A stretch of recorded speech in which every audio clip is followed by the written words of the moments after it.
Bonjour, shalom, assalamu alaikum. Nous sommes très heureux de nous connecter avec vous aujourd'hui. Nous sommes le vendredi 6 mars 2020. Vous qui nous écoutez un peu partout dans le monde, en Afrique et sur le territoire d'Enigma National. Kodjo, Tété, Innocent, Haïm, Mordechai, Hassan pour vous servir avec mes côtés. Les confrères autres invités qui s'installent déjà. Mais laissez-moi vous présenter les techniciens. Michel Vitogwe Tomega et Géraud Dakucha.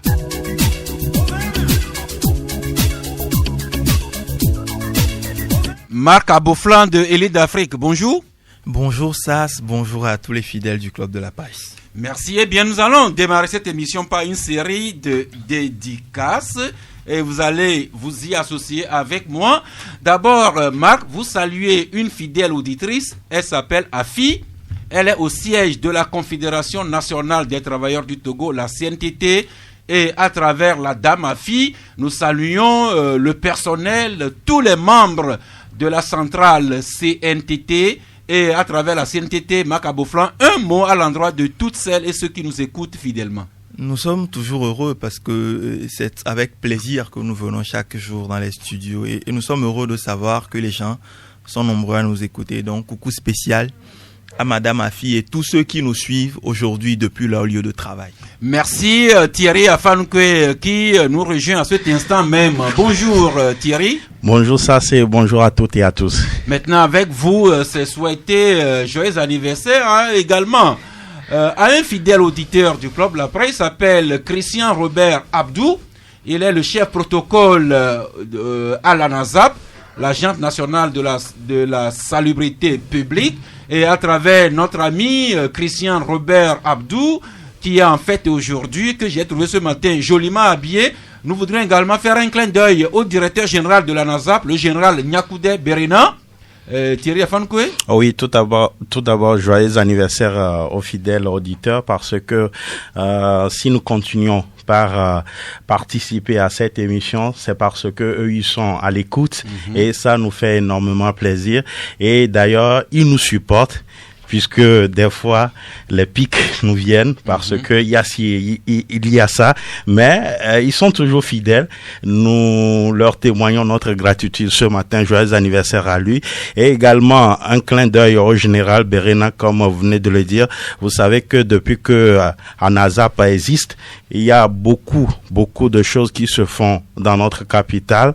C'est vrai, il reste à améliorer, mais Lomé, la capitale togolaise, est plus propre et plus belle que certaines capitales de la sous-région. Merci. J'ai un ami justement qui, en parlant de Berena, l'appelle le général qui balaie la rue. Il appréciera. Mais Marc, je reviens à vous maintenant pour souhaiter joyeux anniversaire à nos voisins de l'Ouest qui sont le Ghana. Sous la colonisation britannique, ils se faisaient appeler la Gold Coast. Et puis, ils ont été le premier pays indépendant de l'Afrique noire. De la Gold Coast, ils sont devenus le Ghana avec pour devise Freedom and Justice. Le Ghana qui célèbre ses 63 bougies d'indépendance aujourd'hui. Marc? Oui, bien évidemment. Vous savez, le Ghana, ce ne sont pas nos voisins, ce sont nos frères. En réalité, ce sont les colonisateurs qui ont tracé une frontière entre le Togo et le Ghana. La preuve même, beaucoup de Togolais vivent au Ghana, font l'aller-retour entre la frontière chaque jour. Moi, j'ai des cousins, des frères, des parents qui sont de l'autre côté de la frontière et je pense qu'il en est ainsi pour des milliers de Togolais et de Ghanéens également qui ont des amis. Et donc, c'est une fête commune à nous tous parce que le Ghana a eu le mérite de montrer la voie, en tout cas en termes d'indépendance, à tous ces pays qui ont suivi.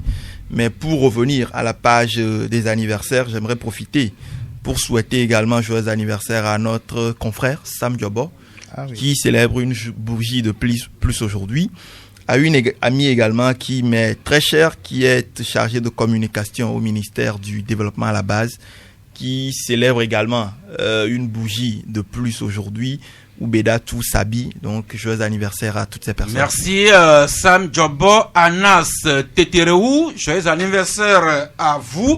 Et puis Thierry Afankoué, maintenant nous allons nous incliner avec respect, humilité devant la femme. La femme qui est notre maman, la femme notre sœur, notre épouse, notre fille, notre nièce, notre cousine, notre collaboratrice et pourquoi pas notre maîtresse, notre copine. Notre confidence. Vous pouvez continuer comme vous voulez. Eh bien, ce sera le 8 mars, la journée dédiée à la femme. Mais au Togo, la fête, la journée est célébrée par anticipation aujourd'hui même. Et cette journée dédiée à la promotion des droits de la femme et aux questions liées au genre. Donc l'événement célébré aujourd'hui par anticipation sous le thème Femmes togolaises à l'aune de Beijing plus 25, bilan et perspective. Thierry?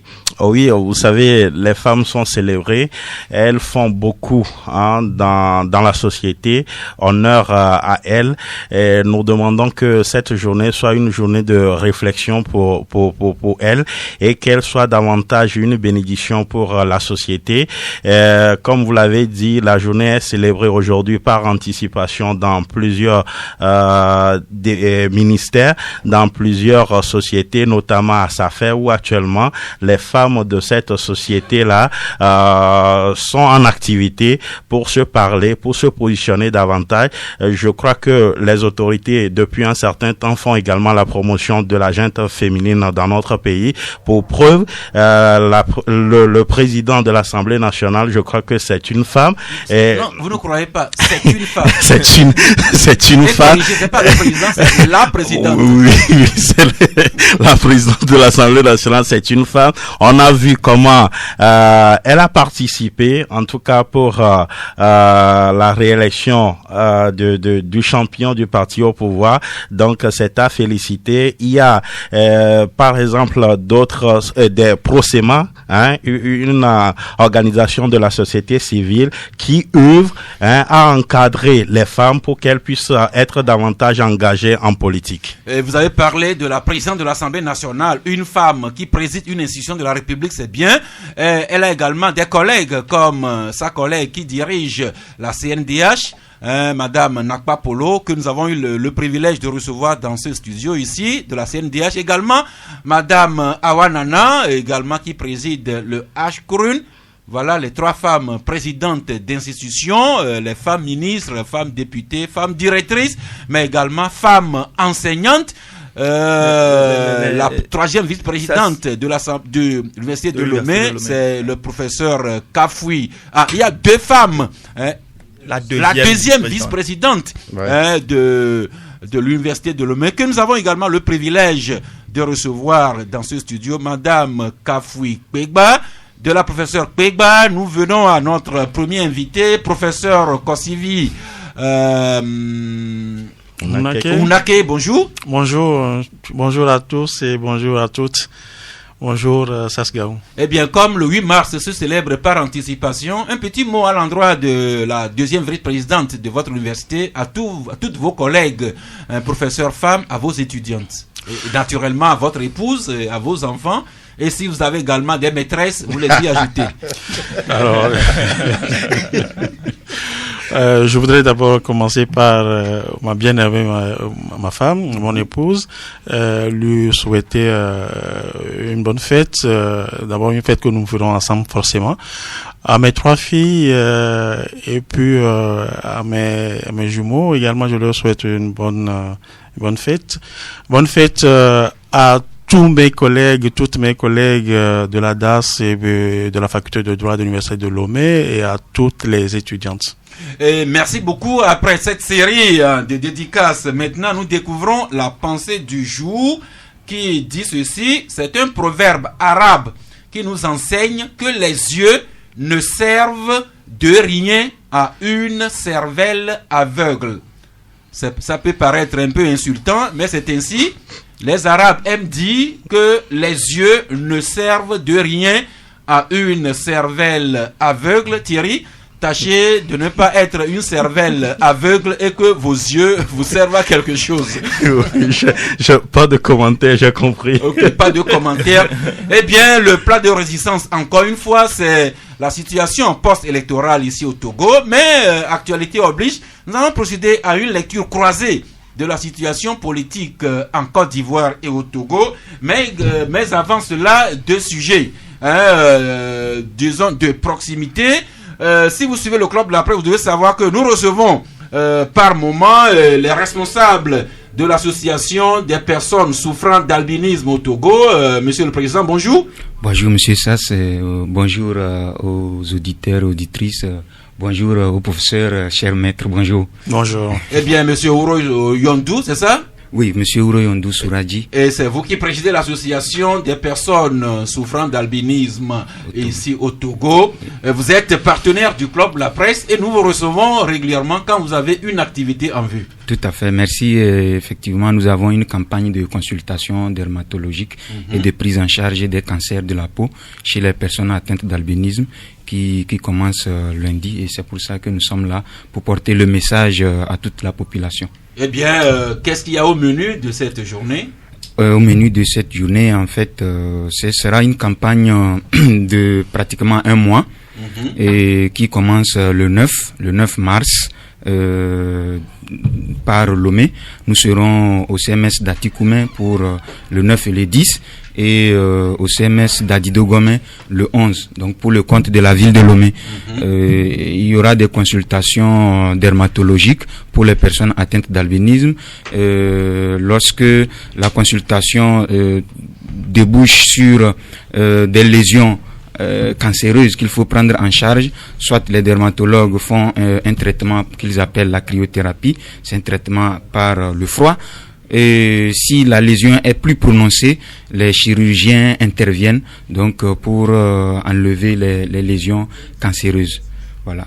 Eh bien, c'est ce qui se fera à Lomé, et je crois que ce sont les mêmes opérations qui seront multipliées un peu partout dans le pays. Oui, ce sont les mêmes opérations qui se feront déjà à partir du 12, nous serons à Aného, et du 16 au 17 à Palimé, et la campagne va se poursuivre jusqu'au 5 avril où nous serons à Dapaon. Donc il y aura à peu près une vingtaine de préfectures à parcourir pour offrir les mêmes soins à toutes les personnes atteintes d'albinisme qui seront mobilisées dans ces villes. Et la campagne démarre le lundi 9 mars prochain. Vous nous rappelez les sites ici à Lomé? Ici à Lomé, les 9 et 10 mars, ce sera au CMS d'Atikoumé et le 11 au CMS d'Adidogomé.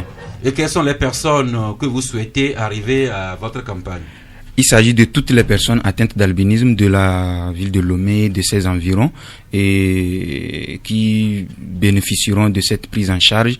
Bon, des fois, nous recevons des personnes non atteintes d'albinisme qui viennent aussi pour se faire consulter. Malheureusement, l'effectif des personnes atteintes d'albinisme à Lomé est tellement élevé que nous n'avons pas la possibilité de les prendre en charge. Donc, nous leur disons, ces personnes peuvent venir aux consultations ordinaires au CHU Sylvanus Olympio, au CHU Campus ou au centre de dermatologie de Bonsimé. Elles peuvent venir aux consultations ordinaires, mais ces consultations que nous lançons à partir du 9 concernent les personnes atteintes d'albinisme uniquement.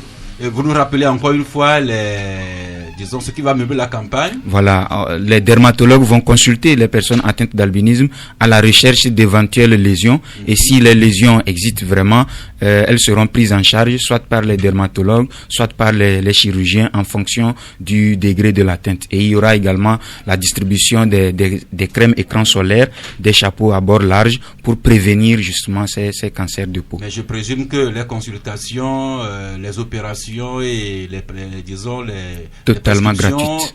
Totalement gratuit. Oui, pour les personnes atteintes d'albinisme. Merci beaucoup. Ce sera donc le lundi 9 et 10. Et après, vous continuez dans d'autres villes ici du Togo. Merci, mais vous restez à côté. Merci. C'est une tradition. Comme nous allons ouvrir les antennes bientôt à 12h, peut-être que les auditeurs ont des préoccupations, des questions. Je souhaiterais que vous restiez pour répondre vous-même. Merci. Eh bien, il y a quelques semaines, nous avions parlé du fait que le gouvernement a retiré son agrément à une institution de microfinance, la COPEC Lumel. Nous en avions parlé, et depuis cette semaine, la presse revient sur encore un autre système financier décentralisé, le réseau FUSEC Togo, le plus grand réseau de microfinance ici au Togo, et plus précisément par sa plus grosse coopérative d'épargne de crédit, la Copec Solidarité. Déjà dans sa parution d'hier, le confrère Le Tonnerre écrivait FISEC Togo Copec Solidarité vers des jours mouvementés. Et déjà quand il paraissait le mercredi, le autre journal, le Mania Libéré, écrivait FISEC Togo Copec Solidarité, les employés entrent en grève de 72 heures à partir du lundi prochain, et ceci pour exiger le départ de leur président du conseil d'administration. Le personnel de la Copec Solidarité, qui a tenu une conférence de presse le lundi 2 mars dernier, c'était au siège du Saint-Bank. Alors pour comprendre ce qu'il en est, ce qui pousse le personnel de cette Copec-là à entrer en grève lundi prochain, nous avons à nos côtés Yaovi Christophe Alagan. Bonjour. Bonjour. Vous êtes délégué du personnel de la Copec Solidarité. Oui. Délégué syndical. Oui. Eh bien, c'est vrai que vous avez rencontré la presse le lundi dernier pour évoquer un certain nombre de préoccupations. Rappelez-nous, qu'est-ce qui vous fait sentir mal dans votre peau comme employé à la Copec Solidarité? Merci Sasgao, merci Canal FM, merci les auditeurs. Et auditrices. Et auditrices, voilà. Bon, si nous sommes à vous ce matin, d'abord, le 2 mars, on était en conférence de presse au siège du Saint-Bank. Le Saint-Bank, je tiens à le rappeler, c'est le syndicat des employés cadres des banques, établissements financiers et des assurances du Togo, dont je suis membre. Et il y a des problèmes qui se passent à la maison. Nous sommes des délégués syndicaux et nous sommes préoccupés par les évolutions de ces dernières heures. Et il y a, depuis l'élection de notre président du conseil d'administration, M. Gabriel Kofi Legbamoni, le 1er juin, dont l'issue de cette élection est toujours devant les tribunaux. Le 1er juin 2019. Voilà. Depuis son arrivée, le monsieur agit comme quelqu'un qui est en mission recommandée pour détruire ce que les Togolais ont construit depuis plus de 50 ans. Nous l'avons saisi en tant que délégué du personnel. Nous lui avons dit, Monsieur le Président, ce que vous êtes en train de faire nous conduira à des situations irréversibles. Tenez-vous bien, ce président a dit que nous les délégués, on est des petits délégués, et que ce que nous lui avons écrit comme inquiétude du personnel, nous sommes représentants du personnel. Ce que nous lui avons écrit n'est que du torchon. Et qu'on ne le respecte pas. Monsieur le Président, ce que vous êtes en train de faire, ça va conduire l'institution à des situations irréversibles. Ça, c'est depuis... Monsieur Alaga, au-delà de vos différents états d'âme, quels sont les actes que pose le président et qui ne vous satisfont pas? Oui, et on dit souvent, la goutte d'eau qui a débordé le vase était le vendredi 28 février passé, lorsqu'il licencie le directeur actuel, Monsieur Godomé Deouna Faustin, qui licencie pour insubordination parce que le directeur a procédé simplement à des affectations et des nominations. Donc, il licencie le directeur le vendredi par exploit d'huissier, lui donnant 48 heures de libérer les bureaux. Et le samedi, nuitamment, il a réuni quelques personnes. Ils ont pris une résolution pour annuler les nominations du directeur, pour nommer un autre directeur. On ne comprend rien.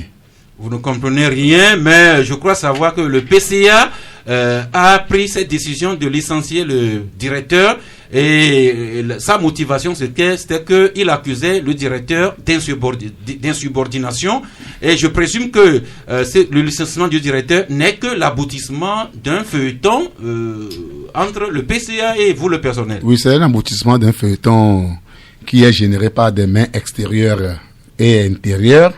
Donc, nous sommes là, si les gens veulent, qu'ils soient en face de nous pour qu'ils puissent rétablir la vérité, pour que le peuple togolais puisse savoir ce qui se passe. Parce que cette vérité, vous allez la rétablir entre vous, mais vous êtes ici devant le grand public. Voilà. Et la Copec Solidarité, je crois savoir, avoisine 200 000 membres à peu près. Oui. Ça veut dire que c'est un maillon, c'est un point très sensible. C'est d'ailleurs pourquoi nous avons souhaité que vous veniez ici pour éclairer. Alors, qu'est-ce que vous reprochez concrètement au président du conseil d'administration? D'abord, pour ne pas trop parler, nous nous en tenons seulement surtout pour le licenciement du directeur. Parce qu'on ne peut pas rappeler tous ces feuilletons-là qui se sont passés à l'antenne ici, parce qu'on n'a pas beaucoup de temps. Mais actuellement, il y a une ordonnance de la justice sur l'initiative des membres. Les membres ont vu venir ce président et ont pris une requête auprès du président de la Cour d'appel de Lomé. Et sur cette requête de l'ordonnance, la signification de l'ordonnance numéro 1408 du 2019, rendue le 11 novembre 2019, a limité le conseil d'administration et président dans ses prérogatives en signifiant clairement qu'ils interdisent provisoirement au président du conseil d'administration de procéder au licenciement du directeur actuel et son remplacement. Le tribunal a écrit cela bel et bien noir sur blanc. Oui, que je peux lire ici. Disons que l'actuel président du conseil d'administration et son conseil devront se limiter provisoirement aux actes de gestion courante de la coopérative solidarité. Ordonnons au contraire aux intéressés de surseoir provisoirement à toute décision pouvant résulter en situation irréversible et notamment la centralisation du personnel, la création du nouveau poste dans l'organigramme de la coopérative solidarité, dont le poste du directeur adjoint, la mise en œuvre par la coopérative solidarité des nouveaux tests imposés par la FUSEC Togo, le licenciement ou le remplacement du directeur actuel et tout autre. Ordonnons l'exécution provisoire de la présente ordonnance sur minute avant enregistrement, nonobstant toute voie de recours. Et l'ordonnance a été signée en quelle date? A été signée le 11 novembre 2019. Par qui? Par le président de la Cour d'appel de Lomé. De son nom? Vous voyez en bas du papier? Non, avant. En tout cas, le président de la Cour d'appel qui a pris cette ordonnance-là, dont vous nous signifiez quelques extraits. Oui. Et sur la base de ce document-là, vous estimez que le président, le PCA, outrepasse cette disposition et il vient donc de licencier le directeur, comme vous l'avez dit. Et par solidarité syndicale, vous voulez aller en grève le lundi prochain. Oui, le lundi. Grève de 72 heures reconductible. Eh bien, devant la presse, vous disiez que vous souhaitiez le départ du PCA, sauf que le président a été élu en assemblée générale par les membres de la coopérative solidarité. Alors, est-ce que vous, personnel, est-ce que vous, techniciens, employés, est-ce que vous avez qualité à demander le départ de quelqu'un qui a été élu souverainement en assemblée générale? Ce n'est pas parce que vous êtes élu que vous allez venir constamment violer les tests, monsieur Sass. Si vous... C'est pas moi, hein. Oui. C'est parce que vous êtes élu que vous allez violer. Voilà une ordonnance de la justice de la République togolaise qui est violée, que je vous montre ici. Quelqu'un qui est là. Vous savez, nous sommes des employés de la coopérative solidarité, mais nous sommes aussi membres. Nous préservons la maison. Ce conflit-là a commencé depuis 2011. On n'a pas voulu aller jusqu'à là où nous sommes aujourd'hui. Mais vous avez posé une question. Il a été élu. L'élection est contestée et pendant devant les tribunaux. Mais ces réactions, les actes qu'il pose, ça montre à suffisance que c'est un monsieur qui ne veut que violer les tests. Notre système coopératif, si on dit PCA, vous allez croire que c'est quelqu'un qui est un apporteur de capitaux et c'est comme ça. C'est un sociétaire, c'est un membre comme vous. Et lorsqu'il est élu, il doit préserver l'intérêt des membres. Certes, quand vous partez de l'ordonnance de la justice, quand vous estimez que le PCA a violé les termes de l'ordonnance prise par le président du tribunal de la Cour d'appel, alors pourquoi vous n'attaquez pas sa décision devant la justice? Oui, parce que en attendant d'attaquer cette décision, en attendant que la justice puisse statuer sur l'affaire, l'institution doit continuer par fonctionner.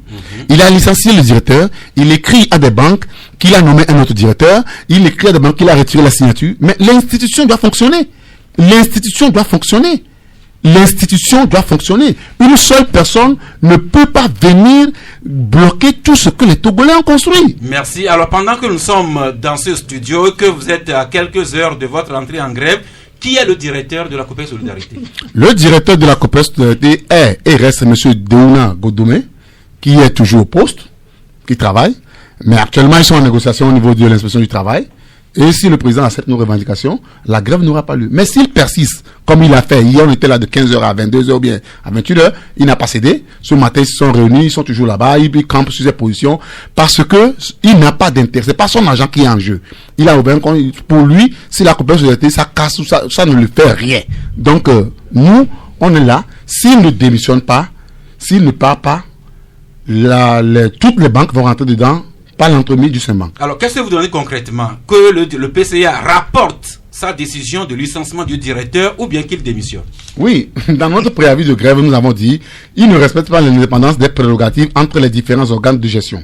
Le non-respect des décisions judiciaires, c'est l'ordonnance là, je vais citer, il ne respecte pas l'ordonnance judiciaire qu'on lui a donnée. On lui demande l'annulation de toutes les décisions importantes prises par le conseil d'administration. C'est-à-dire le licenciement du directeur, la création d'un nouveau directeur, et ses consorts, il n'a qu'à rapporter tout ça là. Et les points sont chronologiques. S'il fait ça, on négociera son départ. Merci. Je rappelle quand même que le problème à la fin, c'est un petit feuilleton dans la presse, mais nous nous en inquiétons, nous en parlons aujourd'hui, parce que quand nous apprenons que le personnel veut entrer en grève, alors que c'est de pauvres épargnants, autour de 200 000 qui ont déposé leur argent là-bas, l'argent qu'on dépose le matin et qu'on retire quelques heures après, vous comprenez que ça puisse nous inquiéter. D'autant plus que nous sommes nous-mêmes membres de la Copec Solidarité. Marc, un petit... Oui, le membre de Copec Solidarité que je suis est très inquiet quand il apprend que le personnel va aller en grève. Et moi, j'ai des questions que vous avez posées déjà, notamment pourquoi le personnel ne fait pas un recours devant la justice, puisque il s'agit là de violations patentes de décisions de justice. Mais moi, mon inquiétude, c'est que le président a été élu par une assemblée générale. Pourquoi et les membres et le directeur qui est en conflit aujourd'hui avec le PCA ne rappellent pas en assemblée générale les membres de Solidarité qui sont de toute façon en dernier ressort ceux qui peuvent décider de qui va diriger cette institution?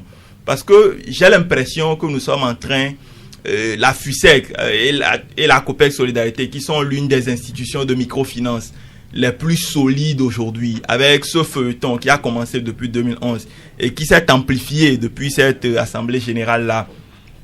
J'ai l'impression que nous sommes en train d'aller, en tout cas si ce feuilleton persiste et qu'on ne trouve pas une solution rapide, à un déclin de Copec Solidarité. Et c'est dangereux parce que, vous venez de le dire tout à l'heure, les membres, c'est de petits épargnants, beaucoup des couches très vulnérables qui, si jamais on va vers un clash, vont être ceux qui vont ressentir le plus ce coup. Je ne pense pas. Je vous en prie. Laisse-moi terminer. Non, je ne pense pas que et le PCA aujourd'hui, et le directeur, et même le personnel sont les plus grands perdants si jamais il y a des problèmes.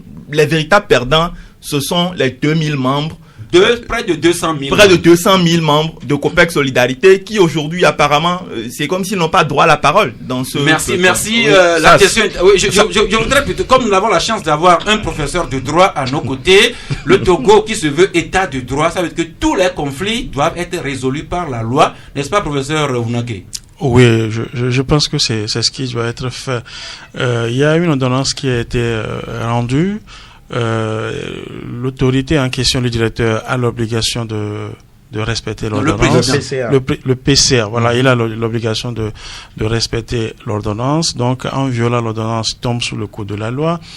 Mais ce que je voulais dire également, une fois qu'il a pris ses décisions devaient être contestées devant le juge. Il faut demander sursis à exécution de la décision portant licenciement et puis décision portant nomination d'un nouveau directeur. Maintenant, il faut également interroger les statuts et le règlement intérieur de l'institution. Dans quel cas on peut convoquer une assemblée générale extraordinaire. Voilà, dans quel cas on peut demander au PCA pour le contraindre à la démission. Donc il faut interroger les tests, voir ce que les tests disent. Et il me semble que c'est seulement de ce point de vue que le problème peut être résolu. Mais la grève du personnel, en mon sens, ne résout pas le problème. Merci. Ça, ce n'est qu'un avis du juriste, du professeur de droit, Thierry. Oui. Nous allons vider votre inquiétude. Oui, mais juste interpeller peut-être le gouvernement, parce qu'il ne faut pas toujours attendre que ça pourrit avant qu'on ne réagisse. Parce que cette affaire-là, je crois, vous parlez de feuilleton, effectivement c'est un feuilleton parce que la presse en parlait depuis l'année dernière. Il y a certains confrères même qui ont consacré plusieurs articles sur tout ce qui se passait à la COPEC. Donc, il est de bon temps que l'autorité ou le gouvernement puisse appeler. Puisque je crains même que sur la décision de la justice, la guerre va continuer par persister. Il faut appeler les protagonistes pour qu'on puisse trouver un terrain d'entente pour le bon fonctionnement de la COPEC. Nous sommes tous membres de la COPEC. Faudrait pas que nos petites économies puissent du jour au lendemain s'envoler comme ça. Surtout que quelqu'un a dit, et nous sommes d'accord, que l'argent n'aime pas le bruit. Merci, monsieur Alagan. Vous êtes consigné ici. Peut-être qu'à partir de 12h, les auditeurs, dont certainement beaucoup de membres de la COPEC, voudront en savoir davantage. Donc, vous restez pour répondre de votre propre bouche. Ok. Eh bien, d'ici là, maintenant, la page sociopolitique. Donc, les deux confrères, Marc Aboflan de l'île d'Afrique, Thierry Afanke de Gapola.net, et notre consultant aujourd'hui, professeur Kosivi Unake, qui est enseignant-chercheur à l'Université de Lomé. Vous êtes également membre du Centre de droit public. Oui, c'est exact. Donc, c'est votre expertise en matière de droit que oui. Permet, avant qu'on ne démarre la page politique, que je félicite le courage du professeur Unake. Parce que moi et d'autres journalistes avons dénoncé longtemps le silence sur des questions éminemment politiques de nos experts en droit, des universitaires. Et je pense que depuis quelques jours, j'entends le professeur Unake émettre un avis d'universitaire. Si, sur toutes les autres questions, que ce soit économie, développement, on pourrait avoir plus souvent les avis d'universitaires, je pense que ce ne serait que bonne chose pour la nation tout entière. Professeur, vous avez écouté. Oui, c'est bien compris. Maintenant, nous démarrons la page sociopolitique, mais nous allons, avec l'événement politique qui a eu lieu en Côte d'Ivoire, nous allons partager avec vous les titres de journaux dans le sens d'une lecture croisée de l'actualité sociopolitique en Côte d'Ivoire et au Togo. Commençons par le Canard indépendant qui écrit à la page 6, alternance au pouvoir. Alassane Dramane Ouattara lève le suspense sur des intentions et liberté. Ambré dans le sens, là, écrit à la page 5, Côte d'Ivoire, Alassane Dramane Ouattara ne fera pas un troisième mandat, écrit Liberté. Quant à Togo Matin, il écrit retrait d'Alassane Ouattara de la présidentielle de 2020. Avait-il vraiment le choix? Se demande Togo Matin. Et revenons avec Liberté qui écrit à la page 3 entre patriotisme et égoïsme, Ouattara s'en va en Côte d'Ivoire après 2 mandats. Faure Gnassingbé s'accroche au Togo au 4e mandat. Et Forum de la semaine s'inspirant de la conférence de presse des leaders du UNIR hier écrit: le 4e mandat aussitôt débuté, les sages du parti uni préparent déjà les esprits pour le 5e mandat de Faure Gnassingbé ici au Togo. Voilà Thierry Afanke rapidement. Voilà une lecture croisée de la situation politique en Côte d'Ivoire et au Togo. Oui, je crois que il faut saluer cette décision d'Alassane Ouattara que je qualifierais de courageux, parce que son 3e mandat, personne ne sait ce que ça pourrait engendrer en Côte d'Ivoire. Il faut dire aussi que c'est un choix. J'ose croire que du jour au lendemain, quand les gens vont commencer par manifester pour réclamer à ce qu'il soit candidat, il ne va pas nous dire qu'il accepte en toute humilité pour se représenter. Je veux bien croire que c'est une déclaration solennelle et il s'en tiendra à cela. Maintenant, au Togo, comme je l'ai dit, en Côte d'Ivoire, c'est un choix. Peut-être que Faure Gnassingbé n'a pas encore fait ce choix, et surtout que la Constitution lui permet de se représenter. Il revient à Faure Gnassingbé et au parti unique. Eux-mêmes, ils parlent de grand parti, le grand parti unir, de décider si Faure Gnassingbé doit continuer l'aventure présidentielle ou pas. Merci Marc. Juste rappeler que hier, Ouattara a fait cette déclaration solennelle devant l'ensemble des députés, des sénateurs, des membres de son gouvernement, du corps diplomatique. C'est un engagement vraiment solennel que Ouattara a pris. Est-ce que vous pourriez craindre, comme Thierry le disait tantôt, que Alassane lui-même, ou bien par contrainte de certaines personnes, puisse éventuellement revenir sur cet engagement? Vous savez, Alassane Ouattara n'est pas le premier à faire ce genre d'engagement solennel et à revenir là-dessus. Maintenant, je suis persuadé que Alassane le fait à un moment particulier à l'heure des réseaux sociaux où, quelques minutes, même avant la fin de son discours, tout le monde entier a su que Ouattara a fait une promesse. Maintenant, je pense que même si Ouattara a envie de revenir sur cette promesse, parce que cette promesse, en réalité, n'engage que ceux qui y croient, le contexte ivoirien est plutôt compliqué et ça lui sera difficile de ne pas respecter la promesse qu'il a faite. Je pense que le parallèle avec d'autres pays n'est pas possible dans la mesure où les contextes de chaque pays sont différents. Eh bien, je n'ai pas bonne connaissance des tests constitutionnels à Côte d'Ivoire, mais je crois que la Constitution de Côte d'Ivoire, en ce moment, limite les mandats présidentiels à 2. C'est ce qui sûrement a poussé le confrère Togo Matin à se demander si Alassane avait vraiment le choix de ne pas dire ce qu'il a dit hier. Maintenant, vous, professeur de droit, je voudrais avoir la question du Togo Matin. Est-ce que Alassane avait vraiment le choix hier? Ok, merci beaucoup. Ce que je voudrais dire, c'est que le président Alassane Ouattara est arrivé au pouvoir dans le cadre de la Constitution de 1961, donc qui était toujours applicable malgré les différentes révisions. Et en 2016, il y a eu une révision de la Constitution ivoirienne. Donc cette révision limite le mandat à 2. D'accord. Donc il a fait un mandat avant la révision et un autre mandat qui est intervenu au cours de la révision. Maintenant, le problème qui se pose ici, c'est à peu près le même problème qui s'est posé au Sénégal au temps de Wade.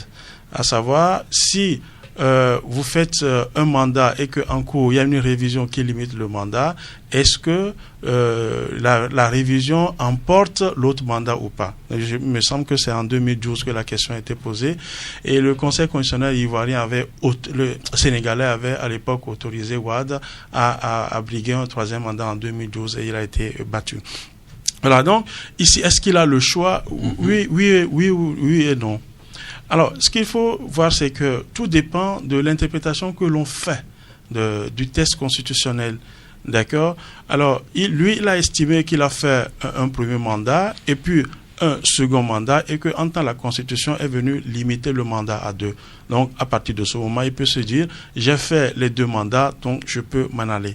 D'accord? Mais une autre interprétation pourrait dire tout simplement que l'ancien mandat n'est pas pris en compte par la révision qui est intervenue dans le cadre de 2 seconds mandats. Mais sur ce plan, le retrait, il me semble que le retrait n'est pas dicté forcément par le respect des textes, mais par un contexte sociopolitique très, très, très amer.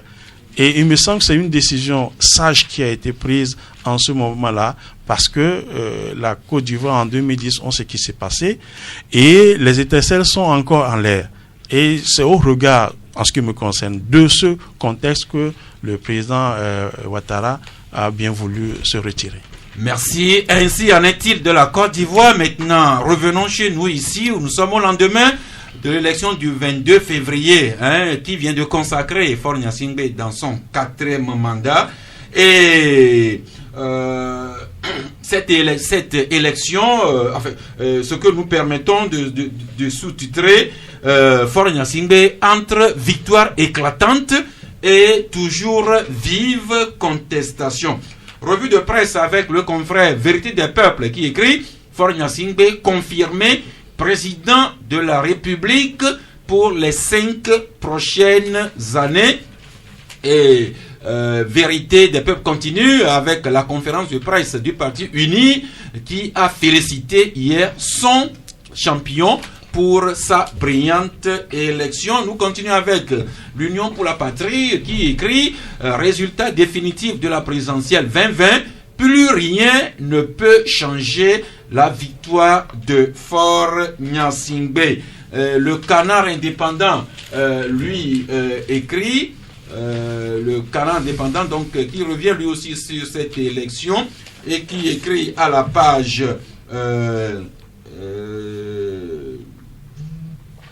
revenons plutôt à l'Union pour la patrie qui écrit donc que plus rien ne peut changer la victoire de Fort Nyasingbe, et en réaction le président réélu qui donne déjà le cap, place au travail. Et revenant sur la conférence de presse du Parti uni hier, l'Union écrit de la contestation des résultats de la présidentielle du 22 février, Uni met en garde contre les attaques de personnes.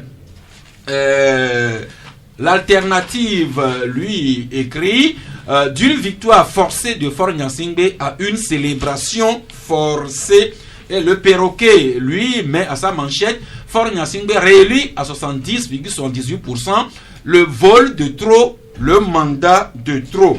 Et nous revenons au Canard indépendant, et qui cette fois-ci, à la page 3, écrit Togo, une démocratie en question. Et le Canard écrit que Agbeyomi Kodjo conteste vigoureusement les élections.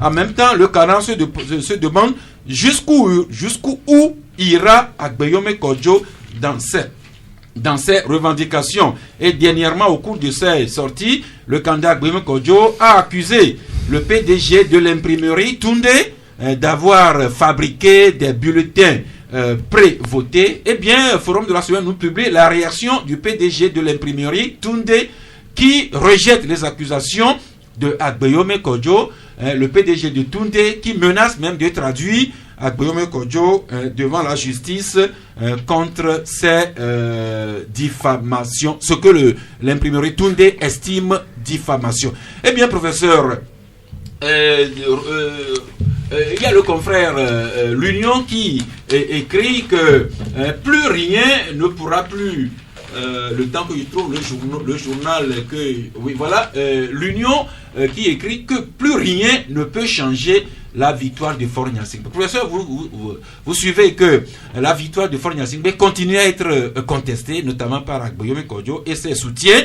Ils disent même en appeler à la pression diplomatique en interne et à l'extérieur et à l'externe. Alors, est-ce que ces contestations qui continuent à s'exprimer pourraient également nous faire revenir sur la victoire de Fort Nyasingbe? Okay, merci beaucoup. Pour répondre de façon drue à la question, c'est non et c'est 3 fois non. Alors, vous savez, dans tout État, il y a des institutions. Et le Togo est un État souverain. Et ce sont les institutions du Togo, les institutions togolaises, qui prédestinent à la destinée de l'État. Et les différentes fonctions que la Constitution assigne à ces institutions doivent être tout simplement exercées dans le cadre des textes prévus à cet effet. Donc, lorsque vous prenez le processus électoral, il y a 2 institutions qui sont à même de proclamer les résultats provisoires et les résultats définitifs. La CENI pour les provisoires et puis la Cour constitutionnelle pour les résultats définitifs. La Cour constitutionnelle a proclamé le 3 mars passé la décision portant tout simplement victoire du candidat Fort Essogena Nyasingbe à 70,78%. La Constitution dit que les décisions de la Cour constitutionnelle sont insusceptibles de recours. Ce principe est universel dans tous les États qui ont des juridictions constitutionnelles, que ce soit une Cour constitutionnelle, que ce soit un Conseil constitutionnel, que ce soit une Cour suprême. Vous prenez les États-Unis, la décision rendue par la Cour suprême des États-Unis est définitive. Elle ne peut pas être remise en cause. De ce point de vue, que ce soit sur le plan interne comme sur le plan international, les décisions rendues par nos institutions, notamment la Cour constitutionnelle, ne peuvent plus être contestée. Elle est définitive. Si vous rappelez de la saisine par les députés de l'ANC à l'époque, de la Cour de justice de la CEDEAO, vous vous rappelez que la Cour de justice de la CEDEAO n'a pas remis en cause la décision rendue par la Cour constitutionnelle togolaise. Elle a seulement dit que le principe de droit de la défense n'a pas été respecté, et de ce point de vue, la Cour a tout simplement condamné l'État togolais à payer des dommages et intérêts aux requérants. Donc, cette décision rendue par la Cour constitutionnelle du Togo, elle est définitive. Eh bien, si je vous comprends bien, la messe du scrutin présidentiel du 22 février est définitivement dite, d'accord, mais vous savez également, vous suivez l'actualité tout comme nous, que le candidat Guillaume Kodjo déjà s'est autoproclamé le 23 février, et quelques jours après, il a procédé à la nomination de son premier ministre en s'appuyant sur l'article 66 de la Constitution, et lorsqu'il était devant la presse il y a quelques jours, il a encore annoncé la formation imminente du gouvernement de son premier ministre. Eh bien, si cela advenait du point de vue de la loi constitutionnelle, qu'est-ce qu'il faut en comprendre? Alors, d'abord, constitutionnellement, il n'a aucune autorité à nommer un premier ministre. Il ne peut même pas se fonder sur une disposition de la Constitution pour nommer un premier ministre. Tout simplement, l'article 66 dont vous parlez dit que c'est le chef de l'État qui nomme le premier ministre et met fin à ses fonctions. Le candidat Agbéomé n'a jamais été proclamé élu par les institutions de la République. Il ne peut donc pas s'arroger le titre de président de la République. Il sort du cadre légal. Il est en train de sortir du cadre légal. De quoi on parlait d'une rébellion, moi je n'irai pas jusque-là, mais tout ce qu'il pose comme acte au nom de l'État togolais est illégal. Que ce soit son autoproclamation comme président de la République, que ce soit la nomination d'un premier ministre ou la nomination d'un gouvernement s'il va au bout de sa logique, tout cela est illégal, ça sort du cadre. Et là, je pense que si les gens disent que le Togo n'est pas un état de droit, mais je pense que les règles de l'état de droit vont devoir sortir à un moment donné. Merci, Marc Aboflan. Quelles peuvent être les responsabilités, surtout au pénal? Le micro. Quelles peuvent être les responsabilités, surtout au pénal, de ceux qui s'engagent dans ce genre d'action? Alors, il y a un élément qu'il faut rappeler.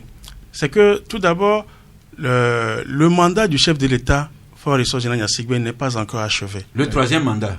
Le troisième mandat n'est pas encore achevé. D'accord? Puisque l'article 61, je crois, de la Constitution dit qu'on organise les élections 60 jours, 75 jours plus tard, avant la fin du mandat du chef de l'État. Donc, il est encore chef de l'État.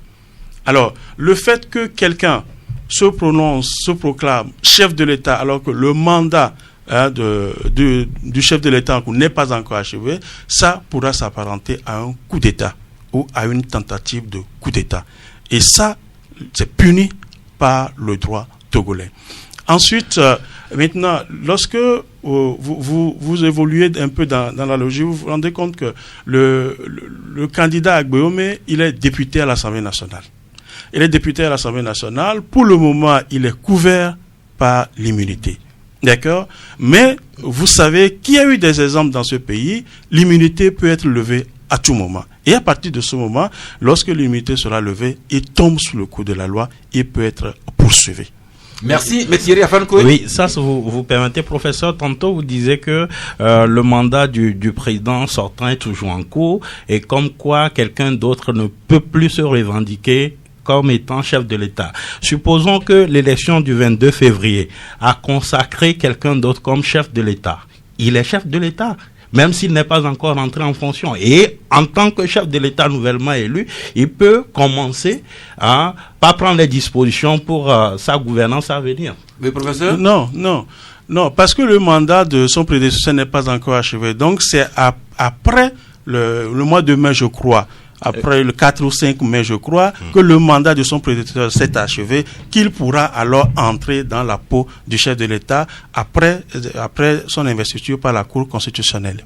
Oui, c'est peut-être dans ce sens-là que sur toutes les images qui circulent, il est toujours mentionné le candidat Agboyome Kodjo, le président élu. C'est peut-être en tenant compte de cette disposition constitutionnelle, professeur? Oui, bon, en tout cas, moi je répète que ce n'est pas le candidat élu.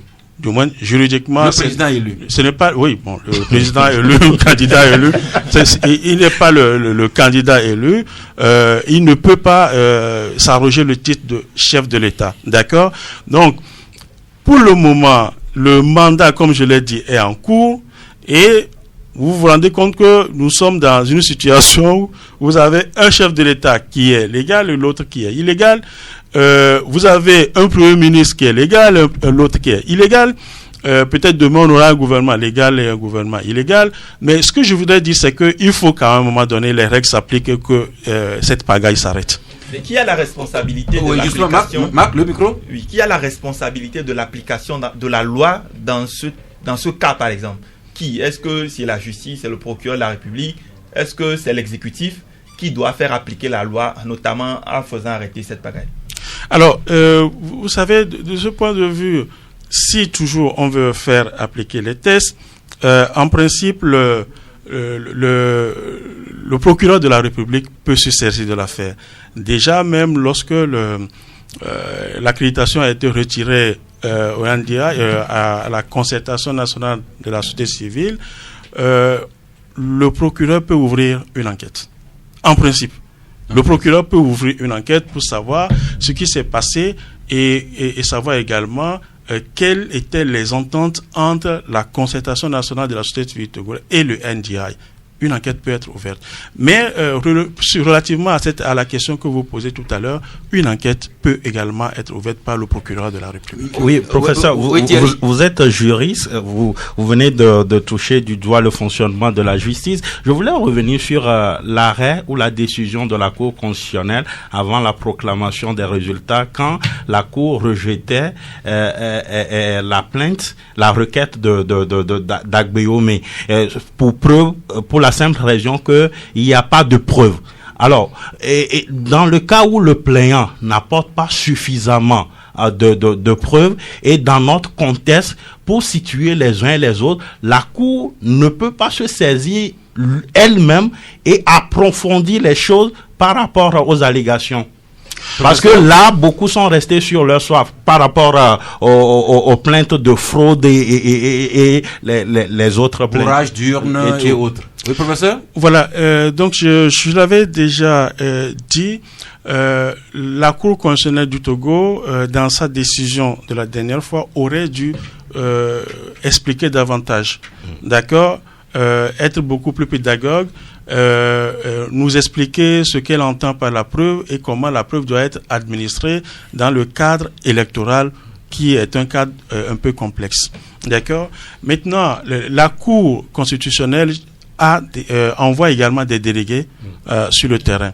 Et ils étaient autour de 400 délégués que la Haute Cour a envoyés pour observer les élections. Voilà, ces délégués étaient en quelque sorte les yeux de la Cour sur le terrain. Donc, ces délégués, si ils avaient en connaissance certaines irrégularités, auraient dû mettre dans leur rapport que sur tel point, voilà les irrégularités que nous avons constatées. Donc, maintenant, la Cour elle-même ne peut pas inventer les faits. D'accord? Et ce qui aurait dû être intéressant, c'est que lorsque le candidat Agboyome dit qu'il y a des fraudes, il y a des bourrages d'urnes, ainsi de suite, que le candidat Agboyome présente les preuves. C'est-à-dire que au niveau de chaque au niveau des milieux où les présumées preuves auraient pu. Donc, j'ai expliqué, mais les gens n'ont pas vraiment compris. En droit, lorsque vous voulez prouver quelque chose, notamment dans le cadre du contentieux électoral, il faut que ce soit par acte juridique d'un officier de police ou bien d'un auxiliaire de la justice, c'est-à-dire un huissier par exemple, un notaire, ainsi de suite. D'accord? Donc, si vous constatez par exemple dans votre maison qu'il y a effraction, que la porte est cassée, il faut que l'huissier vienne attester que réellement votre porte a été cassée. Donc, de ce point de vue, il n'est pas dans mon intention de dire que dans chaque bureau de vote, il doit avoir un huissier pour qu'on dise que dans 9000 bureaux de vote, voilà. 9339. Voilà, on ne peut pas avoir des... Mais lorsque vous constatez que sur ce point précis, dans ce milieu, il faut qu'il y ait un constat d'huissier, ou bien que vous appeliez la FOSEP, puisque c'est des auxiliaires de justice également, ou bien que vous appeliez les agents, les délégués de la Cour constitutionnelle pour constater. À défaut, s'il y a des bourrages d'urnes, fraude, mais pourquoi vos délégués ne peuvent pas, pourquoi les délégués ne peuvent pas inscrire sur les procès-verbaux dans tel milieu? À ce niveau-là, Guillaume se plaint que ces délégués ont été chassés des bureaux de vote. Voilà, est-ce qu'il a montré la preuve que ces délégués ont été chassés? Moi j'ai suivi le déroulé de la décision de la Cour. Et ce qu'il faut également dire ici, c'est que contrairement aux allégations du candidat Agbeome, il me semble que le candidat n'a pas la preuve de ces accusations. Lorsque vous lisez la décision de la Cour constitutionnelle, c'est seulement au niveau de certaines localités, Bamono, Esmono, Dankpen et autres, à Soli, que le candidat a soulevé les irrégularités. Mais quels sont les éléments qui vous permettent de dire qu'il y a irrégularité? Ces éléments n'existent pas.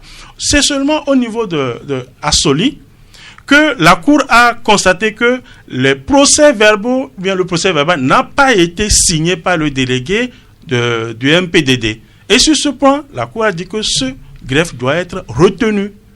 Il me semble que ce sont ces éléments qui, à un moment donné, ont permis à la Cour de revoir à la baisse le taux de... Merci, nous allons nous ouvrir nécessairement sur la justice. Mais professeur, une dernière question de notre part. Lorsqu'il était devant la presse le vendredi, Agbeome et tous ses soutiens disaient qu'ils sont déterminés à aller de l'avant. Ils sont allés jusqu'à évoquer l'article 150 de la Constitution qui appelle tous les Togolais à défendre la patrie en cas de coup de force. Et à la matière, Agbeome dit s'appuyer sur ce qu'il appelle le soutien du gouvernement des États-Unis d'Amérique. Professeur, vous êtes au courant de ce communiqué émis par l'ambassade des USA. Est-ce que, à la matière, est-ce que nous pouvons ignorer cette sortie des États-Unis, ou bien, en d'autres termes, quelles peuvent être les implications diplomatiques, sinon politiques, de ce communiqué de l'ambassade US sur le processus électoral? Oui, d'abord, sur la question de coup d'État, moi je me pose la question de savoir, entre le chef de l'État, Faure Gnassingbé, et le candidat Agbeome Kodjo, entre les deux, qui est en train de commettre un coup d'État. D'accord? Lorsque vous prenez l'article 150, il est dit, en cas de coup d'État, de coup de force quelconque, ainsi de suite. Ce que le candidat Agbeome est en train de faire, c'est un coup de... Professeur, oui. Comme vous avez commencé, voulez-vous lire un peu intégralement l'article 150? Oui. En cas, non, je vais lire. Je vais lire. En cas de coup d'État ou de coup de force quelconque, d'accord, coup de force quelconque, ça veut dire beaucoup de choses. Tout membre du gouvernement ou de l'Assemblée nationale a le droit et le devoir de faire appel à tous les moyens pour rétablir la légitimité constitutionnelle, y compris le recours aux accords de coopération militaire ou de défense existants. Alinéa 2. Dans ces circonstances, pour tout Togolais, désobéir et s'organiser pour faire faire échec à l'autorité illégitime constitue le plus sacré des droits et le plus impératif des devoirs. Article alinéa 3. Oui. Ou bien on peut s'arrêter là. On peut s'arrêter là. Voilà. Donc maintenant, qui est autorité illégitime? D'autant plus que nous avions dit tout à l'heure, lorsqu'on met de côté la question électorale, le mandat du chef de l'État est toujours en cours. Qui est alors autorité illégitime, si ce n'est celui qui se proclame chef de l'État, alors que la Constitution ou la Cour constitutionnelle ne l'a pas proclamé vainqueur de l'élection. Maintenant, par rapport à l'ingérence extérieure, vous savez, moi j'ai toujours l'habitude de dire, il ne faut pas que les gens viennent faire chez nous ce qu'ils ne font pas chez eux. D'accord? Si vous avez suivi l'épisode de janvier à février, aux États-Unis, le président Donald Trump a failli être impeached. Il a failli être impeached. Pourquoi? Parce que on a estimé qu'il y a eu ingérence russe dans l'élection présidentielle qui a porté Donald Trump au pouvoir. Deux, en ce qui concerne la France également, il y a eu cette question d'ingérence russe dans la campagne électorale qui a porté Emmanuel Macron au pouvoir. Et si le président Donald Trump n'a pas été évincé, c'est tout simplement parce que le Sénat, qui était à majorité républicaine, n'a pas voulu écouter le principal témoin de l'affaire. Et ça, c'est une décision politique, c'est pas juridique. Ils n'ont pas voulu écouter le principal témoin. Et donc, pourquoi alors les États-Unis ne veulent pas que d'autres pays s'ingèrent dans leur processus électoral, mais qu'on dit qu'au Togo, on peut s'ingérer. Donc, de ce point de vue, il faut dire qu'on ne peut pas, et ça aussi c'est tellement grave qu'on ne peut pas, en tant qu'autorité illégitime, se fonder sur les puissances étrangères pour prendre le pouvoir dans son État. Je pense qu'on commence par dépasser le tolérable. Ce qui doit être toléré, on commence par le dépasser. Et pour moi, c'est grave. Merci beaucoup. Eh bien, nous allons nous ouvrir sur vous, sur 3 questions essentielles. La tournée, la campagne qui s'ouvre la semaine prochaine pour consultation et opération, assistance aux personnes souffrant d'albinisme. Ce qui menace de se passer à la COPEX Solidarité lundi prochain avec 3 jours de grève, avec le délégué syndical qui est à nos côtés, et la situation croisée en Côte d'Ivoire et au Togo. Et pour cela, nous avons à nos côtés les confrères Marc Abofran, Thierry Afanouko et notre personne ressource aujourd'hui, le professeur Kossivi Ounake. Les 2 numéros, le 22 21 33 74 ou bien le 22 20 19 68. 93.5 Canal FM. Eh bien, c'est parti pour la partie inclusive et je vous sens très nombreux à vous bousculer la technique. Merci de faire bref, concis et net pour laisser la chance au maximum de personnes de nous enrichir. Philippe, bonjour. Allô, l'ami Philippe. Il est parti. Eh bien, il y a la question sur les personnes souffrant d'albinisme, ce qui se passe à la COPEX Solidarité et la situation croisée Côte d'Ivoire, Togo. À votre disposition, nos 2 numéros, le 22 21 33 74 ou bien le 22 20 19 68 pour faire bref, concis et net.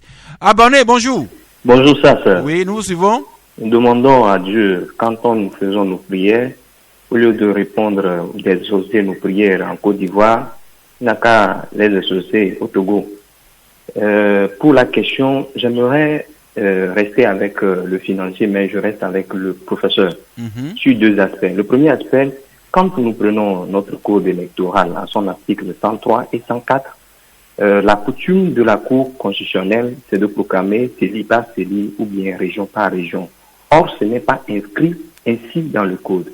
Maintenant, si les candidats demandent de le proclamer bureau de vote par bureau de vote, pour la sincérité, est-ce que la Cour constitutionnelle ne devrait pas le faire? Merci. Deuxième question, oui. Lorsque nous prenons cette Cour constitutionnelle, vous l'aviez dit, on cherchait les professeurs de droit, en ce moment, on ne les a pas trouvés. La Cour constitutionnelle devait être 9 membres. Et c'est une Cour constitutionnelle présentement qui est 7 membres, que nous jugeons d'anticonstitutionnelle. Est-ce que lorsque cette Cour anticonstitutionnelle fait une décision, est-ce que cette décision est valable? Merci. Professeur, vous répondez rapidement à ces 2 questions. Alors, d'abord, pour l'auditeur a parlé de coutume constitutionnelle. Bon, là, je pense que pour qu'il y ait coutume, il faut beaucoup d'éléments. Et là, on ne peut pas parler de coutume constitutionnelle, on ne peut que parler de jurisprudence, d'accord? On ne peut pas parler de jurisprudence de la Cour, et la Cour est libre d'établir une jurisprudence, de revenir sur sa jurisprudence. Mais en ce qui concerne la proclamation des résultats bureau de vote par bureau de vote, c'est pas prévu par le code électoral. Mais il a rappelé justement que la proclamation des résultats CELI par CELI, région par région, n'est pas non plus expressément inscrite dans le code électoral. C'est la CENI qui proclame les résultats CELI par CELI, parce que ce sont les CELI qui convoient les résultats à la CENI. La Cour constitutionnelle ne proclame pas ce que la Cour constitutionnelle fait lorsqu'elle est saisie. Elle vide d'abord le contentieux. C'est-à-dire, c'est des contestations, elle vide le contentieux, et maintenant, par rapport à ce contentieux, la Cour se prononce tout simplement. D'accord? Maintenant, en ce qui concerne la composition de la Cour, vous savez, la Constitution dit la Cour est composée de 9 membres, d'accord? Mais la Constitution n'a jamais dit que c'est avec les 9 membres que la Cour fonctionne. Lorsque vous prenez la loi organique ou le règlement intérieur, il est fixé tout simplement un quota. C'est-à-dire que la Cour ne peut pas juger si au moins les 5 ne sont pas présents. C'est tout simplement ça. Lorsque vous prenez toutes les institutions qui ont un nombre déterminé de membres, on vous dit que vous ne pouvez statuer que lorsqu'il y a tel nombre de membres. D'accord? Donc, il y a 7 membres à la Cour. La Cour n'est pas anticonstitutionnelle. Elle n'est pas anticonstitutionnelle, la Cour, puisque les membres ont été nommés, ont été désignés, et tout simplement au regard du texte constitutionnel. Et moi, ce que je voudrais également dire, c'est que lorsque vous prenez la Constitution togolaise, il est dit que le Sénat aussi désigne 2 membres, c'est ça. Voilà. Et lorsque vous prenez également la Constitution, in fine, on vous dit, en attendant la mise en place du Sénat, les attributions du Sénat sont exercées par l'Assemblée nationale, notamment en ce qui concerne la désignation des juges à la Cour constitutionnelle. Mais c'était avant la révision du 8 mai 2019, et c'est là justement que se pose le problème. Oui, ces dispositions existent toujours. Non? D'accord? L'article qui prévoyait ça a été supprimé dans la révision du 8 mai 2019. Oui, ce que je voulais qu'on comprenne de ce point de vue-là, c'est que lorsque vous prenez l'ancienne disposition, à un moment donné, et c'est ce que nous avons contesté au niveau de la doctrine, c'est que le parti au pouvoir avait désigné 9 membres. Les 9 membres étaient désignés par le parti au pouvoir, c'est-à-dire le chef de l'État, l'Assemblée nationale, qui a désigné 6 parce que le Sénat n'était pas là. D'accord. Il me semble que de ce point de vue, une fois que la Constitution, le règlement intérieur est respecté, à savoir qu'on a 7 membres à la Cour, ces 7 membres peuvent juger toutes les affaires. Merci. La technique me signale que nous avons en ligne le professeur Poda. Allô, professeur? Allô, professeur Poda? Oh, Chad, ça aurait été bien d'avoir 2 professeurs en même temps, l'un physiquement devant nous, l'autre en ligne, mais sûrement que le professeur Poda va revenir. Michel, travaillez-y, s'il vous plaît. Donc, en attendant le prochain auditeur... Allô, bonjour? Bonjour. Oui, c'est qui, s'il vous plaît? C'est M. Diakou. Monsieur Diakou. Oui, merci à vous et puis au plateau. Je vous en prie. Voilà, c'est juste pour revenir sur des choses simples. Hein. Par exemple, on dit la Cour constitutionnelle, je reçois le professeur qui est là-bas, et par rapport à ce qu'il a développé, la Cour constitutionnelle n'est pas indiquée. Alors, n'est-ce pas cette Cour qui a reçu la candidature d'Agoyoumé? C'est que quand on ne mange pas la viande du porc, on la coupe avec les dents. On ne va pas sur certains moments dire que oh, c'est bon, et à certains moments dire que c'est pas bon. Je crois que c'est un jeu d'enfant que nous sommes en train d'assister du côté du perdant. Et quand on dit à l'article 150, on dit, attention, les gens n'ont qu'à sortir pour revendiquer leur victoire. Je vous rappelle que c'est 19,46%. Et n'oubliez pas qu'il y a 70,78% qui sont là. Et eux aussi ont à défendre aussi leur choix. Attention, quand les gens oublient que de l'autre côté, bon, sortir revendiquer, il y a 70,78% qui sont là aussi, qui ont voté, qui eux aussi regardent. Parle pour la reconnaissance internationale. Soyez tranquilles. Je crois que les yeux qui savent regarder, regardent. Hein? le président en exercice de l'Union africaine a présenté les félicitations. Je crois que c'est la voix africaine qui a parlé. C'est la voix africaine qui a parlé. Et puis ailleurs, les grandes puissances, je crois que les choses sont déjà faites. Certains ont reconnu déjà et pris note de la victoire. Je crois que pour sur ce plan, rester tranquille. Par rapport aux preuves, on dit, ça a été développé par le professeur. Parce qu'on a cité combien de préfectures là, on dit d'annuler. Alors, dans certaines préfectures, on n'a même pas apporté une preuve. Soit on dit seulement dans un bureau de vote ou bien dans un centre, il y a ça, allez, il faut tout annuler. Merci beaucoup. Enfin. Oui, terminé enfin? Oui, bien sûr, je termine. Par rapport à cet aspect-là, je crois que soyons tranquilles, faisons preuve de responsabilité et montrons-nous des gens dignes. Merci beaucoup. Eh bien, je nous invite à avoir de la mémoire. Maintenant, le professeur Kodar est revenu. Oui. Bonjour professeur. Bonjour. Nous sommes honorés de vous avoir en ligne. Moi aussi, je vous félicite pour la qualité de cette émission. Je vous en prie. Et je voudrais féliciter le professeur Ounanké également. Bon, je voudrais intervenir sur la question de l'autoproclamation comme président de M. Adeome Kojo. Il me semble que dans la Constitution, il existe une disposition qui qualifie ces genres d'actes de tentative de prise illégale du pouvoir et qui sont considérés comme étant des crimes imprescriptibles. Étant entendu que toute légitimité résulte de la Constitution. Et c'est la Cour constitutionnelle qui est le garant de cette légitimité à travers cette décision qu'elle rend lors du contentieux électoral. Donc, deux dispositions fondamentales. Le droit à la résistance à l'oppression, d'accord, mais également la tentative de prise illégale du pouvoir, surtout que le chef de l'État actuellement n'a pas encore fini son mandat. Au moins, il aurait dû attendre que le chef de l'État finisse son mandat pour s'autoproclamer président de la République. Nous tombons là dans une tentative de prise illégale du pouvoir qui constitue un crime imprescriptible dans la Constitution. Je vous remercie. Vous êtes bel et bien professeur Adama Kodar. Mais bien sûr. Je voudrais m'en assurer encore une fois. Mais bien sûr. C'est le professeur Adama Kodar. Merci. Nous sommes vraiment honorés. Merci. Quand de telles sommités du monde universitaire nous apprennent.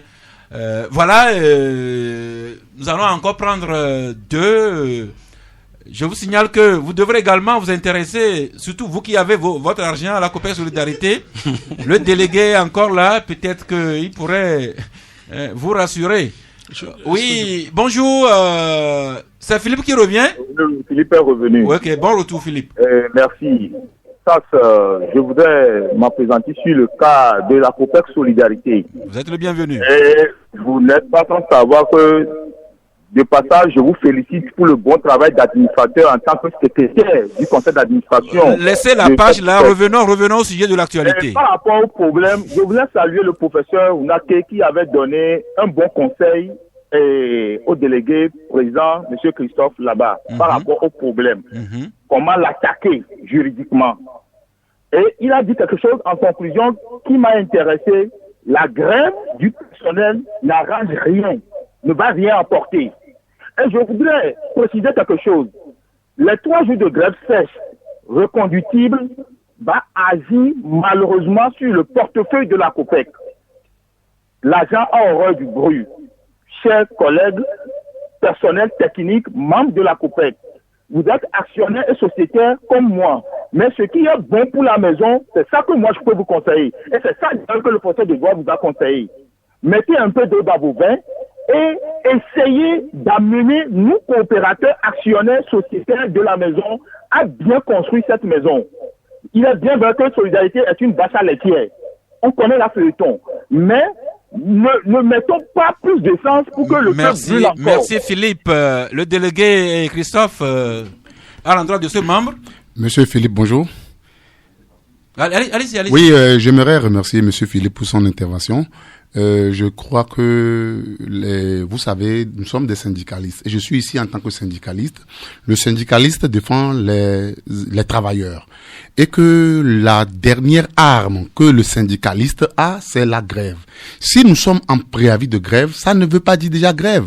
Actuellement, le conseil d'administration, les délégués du personnel sont au niveau de la direction générale du travail pour négocier dans quelles conditions cette grève peut être levée. Et depuis hier, je vous disais tantôt qu'on était là-bas, mais le président ne semble pas fléchir. Les autres membres du conseil d'administration lui disent que la décision qui lui, il a pris là, que c'est une mauvaise décision et c'est une décision illégale. Nous sommes sur le plateau ici quand on m'apprend qu'ils sont en train de vouloir défoncer le bureau du directeur. Vous voyez, c'est que c'est des gens qui sont décidés à aller tout droit dans le mur. Merci. Mais Philippe a également rappelé cette consultation gratuite du professeur, là où vous devez attaquer la décision du PCA portant licenciement de votre directeur. Nous allons prendre Johannes en ligne. Bonjour. Oui, bonjour. Oui. Bon, je vais juste demander au professeur. Tout d'abord, quand on nous parle il faut que Agbemé attende que le mandat finisse pour s'autoproclamer, tout ça. Ils ne nous disent pas que nous sommes en période électorale. Donc on attend que la période électorale passe et après il va s'autoproclamer par rapport à quoi? Il s'autoproclame parce que nous sommes en période électorale. Est-ce que la Cour constitutionnelle a attendu que le mandat soit fini avant de proclamer fort gagnant? Mais c'est comme si, bon, ce qui nous explique, je le dis encore une fois, c'est comme du clair-obscur. Et le deuxième point, par rapport à la proclamation bureau de vote par bureau de vote, il a rapidement sorti l'argument comme quoi c'est pas prévu par le code électoral. Et vous l'avez demandé, vous l'avez dit que le fait que, il me semble que c'est l'ami commis, que ce n'est pas expressément dit également que ce soit proclamé CELI par CELI. Et là, il n'a plus insisté sur l'argument comme quoi ce n'est plus prévu par le code électoral. Il est revenu pour dire que la CELI proclame de la manière dont elle veut. Mais je me dis, est-ce que l'affichage au moins, si on ne peut pas prendre 6 jours pour proclamer des résultats bureau de vote par bureau de vote, qu'est-ce qui interdit qu'on puisse afficher les résultats à un endroit public pour que tous les théologiens puissent venir consulter? Merci beaucoup. Professeur, mettez davantage de lumière dans notre clair-obscur. Alors, lorsque le professeur Podar disait que le monsieur Agbomé devrait attendre, moi je pense que c'est de l'humour, hein. De l'humour, tout simplement. Il ne voulait pas dire que il faut qu'il attendre la fin du mandat. Non, c'est une façon de faire son d'humour et puis de dire en fait quasiment c'est impossible quoi. Tout ce qu'il est en train de se dire est impossible. Maintenant, je voulais revenir sur un autre élément par rapport à ce que M. Jacot a dit. Vous savez, en droit, vous ne pouvez pas saisir le juge pour qu'il vous départage sur un sujet, et puis après que le juge ait rendu sa décision, vous dites non, ce juge est illégitime, je ne dois pas respecter. Non. Une fois que vous saisissez le juge, vous êtes à même de respecter sa décision, qu'elle soit favorable ou non favorable. Et n'oubliez pas que c'est également ce juge qui a validé la candidature, qui a rendu public la liste des candidatures, ainsi de suite. Donc on ne peut pas vouloir une chose et son contraire, contrairement à ce que certains disent. Sur la question de la CELI, il est dit que la CELI publie les résultats, d'accord, mais c'est pas dit par affichage. Donc ceux qui parlent de code électoral peuvent également s'y référer. Donc la CELI publie, il y a plusieurs manières pour publier les résultats. Donc ce qui se fait, c'est que les CELI, une fois que les résultats sont compilés, donc envoie les résultats à la CELI. Maintenant, ce que moi j'ai dit sous d'autres cieux, c'est que si on constate que de ce point de vue il y a un problème, donc les textes sont faits pour être amendés, pour être modifiés si on constate qu'il y a des difficultés dans son application.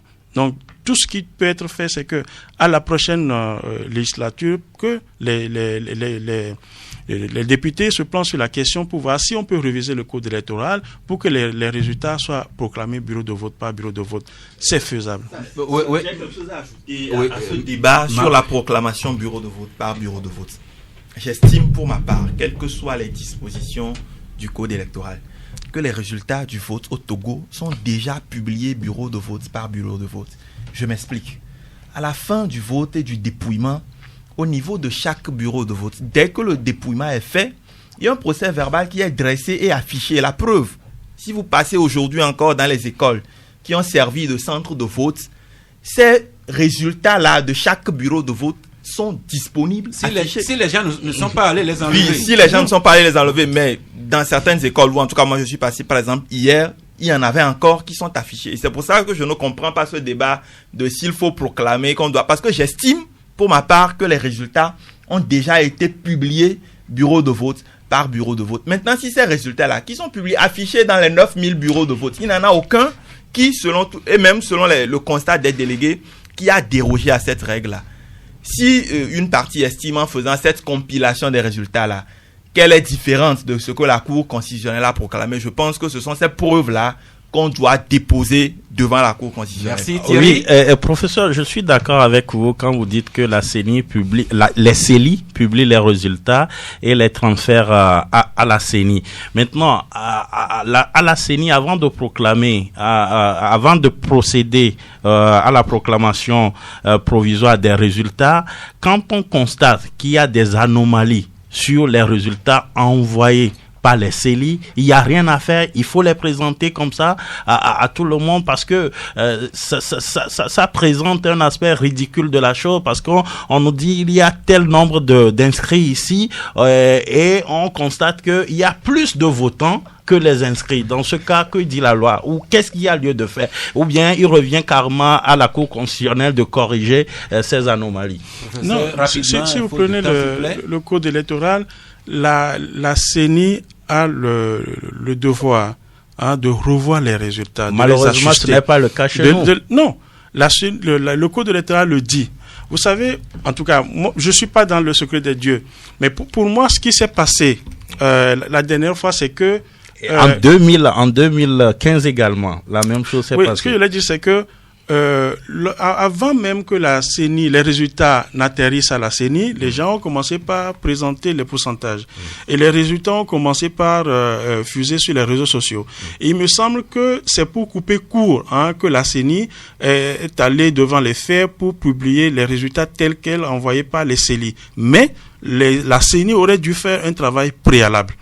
Vous constatez même que dans la proclamation des résultats, la CENI disait qu'il y a tel nombre de bulletins contestés. Au niveau de la CENI, ils auraient dû résoudre ce problème-là pour que qu'on dise voilà les bulletins qui sont contestés, quels sont les bulletins qui peuvent être acceptés, quels sont ceux qui ne peuvent pas être acceptés. C'est pour cela d'ailleurs ils ont 6 jours. Bon, je sais, d'accord. Ils ont 6 jours. Le code électoral le dit et ça aurait dû être fait. D'accord, mais pour moi, en tant que personne extérieure, il me semble que c'est le contexte qui a fait qu'ils se sont précipités dans le... Merci, le débat est intéressant, mais il faut quand même s'arrêter quelque part, d'autant plus que la montre, le verdict de la montre n'est susceptible d'aucun recours, s'il vous plaît. Eh bien, monsieur Ouro Yondou Sirajou, c'est ça? Oui, Souradi. Président de l'association des personnes souffrant d'albinisme. Merci d'être passé, nous passer l'information. Cette campagne qui démarre la semaine prochaine. Vous rappelez les 2 sites ici à Lomé? Les 9 et 10 mars au CMS d'Atikoumé et le 11 mars au CMS d'Adidogomé. Et ce que vous allez faire? La consultation dermatologique gratuite pour les personnes atteintes d'albinisme et des soins de santé chirurgicaux pour traiter les cancers de peau chez ces mêmes personnes. Tout ça, c'est gratuit? Oui. Et après Lomé, vous parcourez une vingtaine d'autres villes de l'intérieur? C'est exact, pour revenir le 5 avril. Merci de passer l'évangile de la bonne santé à toutes les personnes souffrant d'albinisme. Christophe Alanda, bonjour. Bonjour. Alors finalement, je suis membre de la Coopé Solidarité. Lundi matin, est-ce que je peux passer, retirer mon argent ou bien déposer? Au vu des dernières informations que nous recevons sur le plateau ici, Je pense que la grève est maintenue. Nous serons en grève pure et simple de 3 jours pour que le droit soit dit. Mais je vais répondre par rapport aux interventions des uns des autres ici par rapport à l'action judiciaire. Vous savez, nous ne sommes pas les concernés de ces actions judiciaires. Les concernés ont fait des recours et la bataille judiciaire se font entre eux là-bas. Mais nous sommes du niveau du syndicat et des employés. Nous sauvegardons d'abord l'institution, les membres, c'est-à-dire vous, votre argent, on sauvegarde ça. Et à l'heure actuelle, l'argent est là, il n'y a pas de problème. Nous chassons les vautours qui sont autour de l'argent pour le dévorer. Donc, nous préservons aussi notre emploi. Et c'est notre emploi qui est en jeu. Donc, vous préservez votre emploi, mais vous préservez également notre épargne, notre argent. Oui, c'est votre épargne qui fait notre, qui fait notre emploi. Sans votre épargne, il n'y a pas notre emploi. C'est votre épargne qui a fait qu'on nous a recrutés. Donc nous sommes les garants de votre épargne. Merci, mais d'ici lundi, il y a quand même quelques heures. L'Esprit Saint va vous éclairer pour le bien-être de tout le monde. Vivement. Amen. Thierry Afankoué, rapidement votre carton. Pas de carton, juste souhaiter, Marc l'a déjà fait, un joyeux anniversaire à Sam Djobo, là où il se trouve. Voilà, là où il se trouve actuellement, que plein de bénédictions pour lui. Et anniversaire également à notre ami de l'ANASAP, Christiane Abdou. Et attention, comme nous souhaitons bon anniversaire, tous les bouteilles que vous allez ouvrir là-bas et tous les plats, nous sommes aussi là, même si on est un peu en carême. Marc Aboflan, votre carton? Moi, j'aimerais décerner un carton vert aux associations, mouvements qui ont accompagné les partis politiques à cette élection-là. Ils sont de tous les côtés, hein, on en a vu qui ont soutenu le parti au pouvoir, on en a vu également qui ont soutenu la dynamique Bodro et même l'ANC, un carton vert pour eux parce que c'est eux qui font aussi que notre société civile est aussi politisée. Merci beaucoup. Et bien, professeur Kosivi Ounake, vous voudrez vraiment transmettre notre gratitude à votre collègue, à votre maître, professeur Adama Poda, mais je ne vous cache pas que vos propos sont diversement interprétés par les auditeurs sur les réseaux. C'est ça aussi la démocratie. Oui, c'est ça la démocratie. Oui. Mais il me charge de vous prier de répondre présent à chaque fois que les médias vous solliciteront pour éclairer l'opinion sur des questions pertinentes. Ok, je m'engage. Ce qui est dit est dit. C'est dit. Et ce qui est dit doit être fait. C'est 3 fois dit et ce sera fait. Merci beaucoup. Et également, comme on a parlé du professeur Kafou Ikpegba, vous la saluez de notre part. Et puis, votre président, professeur Kokoroko également. Beaucoup de défis que vous avez à relever. Bonne chance, beaucoup de courage. Eh bien, c'est fini pour cette semaine. Nous allons aller en week-end, mais le club de la presse n'est pas en grève. Je vous assure que le lundi prochain, vous nous suivrez bel et bien à 11h, si Dieu le veut et Dieu le voudra bien.